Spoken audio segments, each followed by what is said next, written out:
Hi everyone, this is Miss Frankie. I'm going to be talking about lesson 2.5 and I'm going to call this part 2 since I did a part 1 on how to make an array.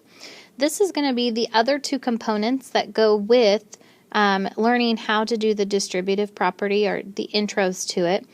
We called it the visual distributive property today. The two ways that we're going to talk about is one using base 10 blocks, and when I use base 10 I draw rods like this, and then I also draw little dots that represent the cubes. So if I look at this example, this would be 3 times 16. So I'm going to draw 16 using my base 10 blocks 3 times. So I have 10 here, and then 6 ones. 1, 2, 3, 4, 5, 6. 6 ones. So that's 16 3 times. 1, 2, 3. Okay? So how I use this method to show the distributive property is similar to the array. I'm going to group things that make it easier to multiply. Well, I can multiply 3 times 10. So this is 3 groups of 10. There's 10's rods, and there's 3 of them. So I'm going to multiply 3 times 10, which is 30. And then I have this group of 1's here. Well, it's set up kind of like an array. I have 3 groups of 6. So I have 3 times 6, which is 18. Then, like I did the last time, I'm going to take the 2 products and add them together. 30 plus 18 is 48. So I can say that 3 times 16 equals 48. Looking at another example, I have 4 times 14. So I'm going to have 4 14s. So there's 1, 2,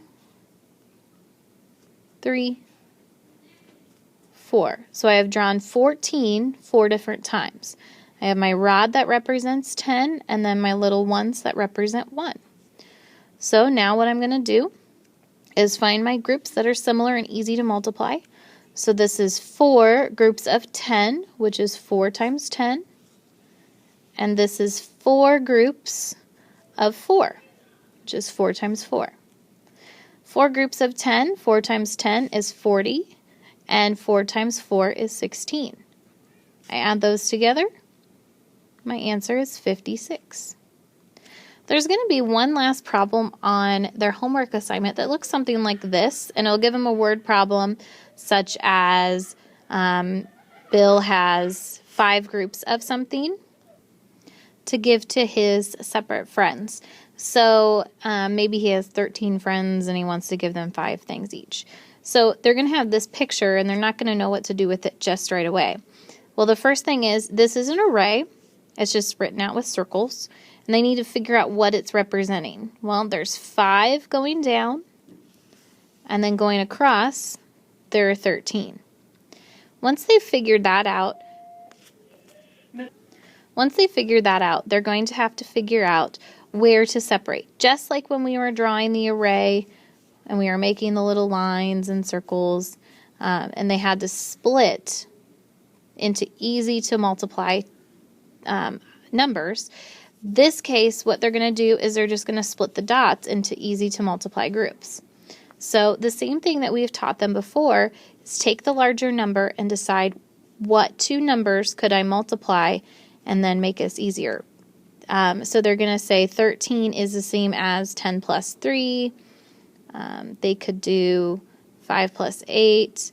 The easiest way to go is to use the 10. So then I'm going to separate this group of dots into a group of 10 times 5 and 3 times 5.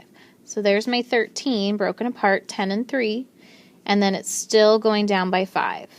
So 10 times 5 is 50, and 3 times 5 is 15, and then I just take 50 plus 15, move my little thing here, and 13 times 5 equals 65. If you have any questions about this or any other math assignment, don't hesitate to get a hold of us. Thanks a lot. Have a good evening.